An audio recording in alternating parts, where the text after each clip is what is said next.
अगर चुनाव धर्म पर लड़ा गया तो बीजेपी और योगी आदित्यनाथ के लिए मुकाबला बहुत आसान हो जाएगा। अगर लोगों ने धर्म के नाम पर वोट डाला तो योगी बहुत आगे निकल जाएंगे और नुकसान होगा अखिलेश यादव का। आज पूरे देश में लोग पूछ रहे हैं कि इस बार राम मंदिर और हिंदुत्व का मुद्दा बीजेपी को हिंदुस्तान का चुनाव जितवा क्यों नहीं पाया। जिस उत्तर प्रदेश में बीजेपी को सबसे ज्यादा 30 सीटों का नुकसान हुआ है, 80% हिंदू और 19.3% मुसलमान है। पूरा उत्तर प्रदेश छोड़िए, अयोध्या की फैजाबाद सीट पर जहां 85% हिंदू और 15% मुस्लिम आबादी है, वहां भी बीजेपी भगवान श्री राम का मंदिर बनाने के बाद भी चुनाव हार गई। इससे क्या पता चलता है? इससे यह पता चलता है कि हिंदुत्व से अब हिंदुस्तान में चुनाव नहीं जीता जा सकता।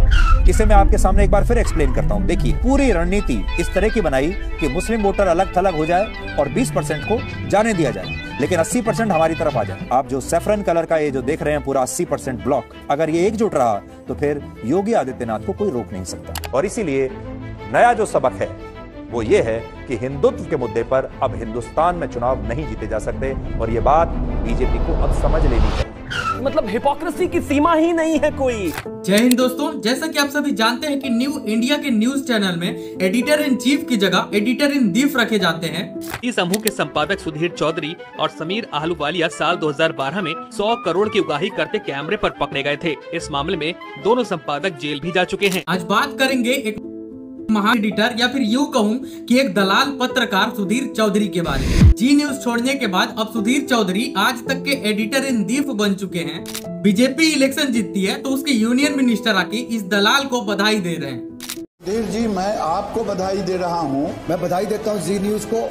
आपने 5 वर्षों तक लगातार सच देश के सामने रखा है। मैं आपका हृदय से आभारी हूँ। वैसे तारीफ करनी भी बनती है। इस दलाल पत्रकार ने एलेक्सा से इलेक्शन कैंपेन करवा दिया और एलेक्सा बोलती है कि आएंगे तो मोदी जी, यानी लोगों को ये आश्वस्त है कि आप वापस आने वाले हैं। तो लोग भी कहते हैं कि अगर सब इतना आसान है तो इतनी मेहनत क्यों कर रहे हैं आप। इस दलाल ने न्यूज के नाम पर टाइप्स ऑफ जिहाद चलाया। जेएनयू में पाकिस्तान जिंदाबाद का नकली नारा लगवाया। 2000 के नोटों में नैनो जीपीएस चिप ढूंढ लिया। प्रधानमंत्री मोदी से यूक्रेन रशिया की वॉर तक रुकवा दी। भारत सरकार के कहने पर 6 से 8 घंटे इस युद्ध को रोक दिया और बीजेपी के दिल्ली में इलेक्शन हारने पर वोटर्स को ही गाली दे दी कि जनता के लिए राष्ट्रवाद, हिंदुस्तान पाकिस्तान, मुगलों का राज वापस आ जाएगा। इस तरह की बातें कोई मायने नहीं रखती।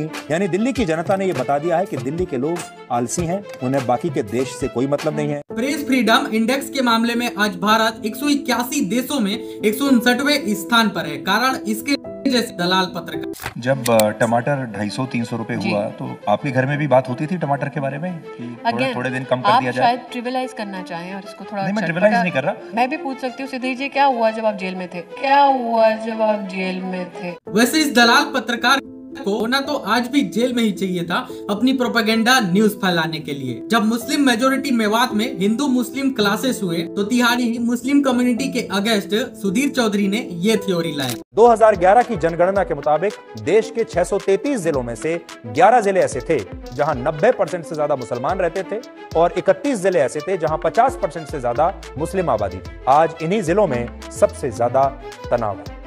पर इस दलाल पत्रकार का प्रोपेगेंडा इतना झूठा था कि उसके अगले ही दिन इसने अपनी थ्योरी ही चेंज कर दी और मुस्लिम मेजोरिटी की जगह मुस्लिम माइनॉरिटी की एरियाज को प्रॉब्लम बता दिया। सांप्रदायिक दंगे देश के उन जिलों में ज्यादा होते हैं जहां मुसलमानों की आबादी 20% या उससे भी कम है, लेकिन जहां मुसलमानों की आबादी 50% से ज्यादा है वहां सांप्रदायिक दंगे ना के बराबर होते हैं। तो इधर Sudhir with facts and figure दिखा रहा है कि जिन एरियाज में हिंदू मेजोरिटी में है वही राइट्स है।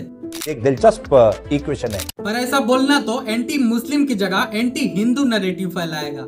इसलिए इस रियलिटी को भी ट्विस्ट करके इस दलाल ने मुस्लिम कम्युनिटी के अगेंस्ट बता दिया कि जहां मुसलमान बहुसंख्यक है वहां दंगे नहीं होते, क्योंकि दूसरे धर्म के लोग फिर ऐसे जिलों और इलाकों में अल्पसंख्यक होते हुए संघर्ष ही नहीं करते। मिस्टर सुधीर उर्फ दलाल पत्रकार ने ये दो ऑपोजिंग मुस्लिम पॉपुलेशन थ्योरी देकर ये साफ कर दिया कि हिंदू मुस्लिम कॉन्फ्लिक्ट में गलती हमेशा मुसलमानों की ही बताई जाएगी और RSS, BJP BJP, Bajrang Dal जैसे ऑर्गेनाइजेशन जिनका हर कॉन्फ्लिक्ट में इन्वॉल्वमेंट रहता है, उन पर कोई सवाल नहीं उठेगा। इसलिए ये कहना गलत नहीं होगा कि जब इन पत्रकारों को झुकने के लिए कहा गया तो वो रेंगने लगे थे, और रेंगते रेंगते वो इतना गिर गए कि बीजेपी के डिवाइड एंड रूल पॉलिसी के तहत न्यूज के नाम पर कम्युनल एजेंडा फैलाते रहे, ताकि हिंदू मेजोरिटी वोटर्स बीजेपी के काम पे नहीं बल्कि डर और नफरत के बेसिस पे उनको वोट करते रहे। आपको यह खेल समझना होगा जिसमें मोहरा आप बनाए जा रहे हैं। चाल कोई और चल रहा है, सबका मालिक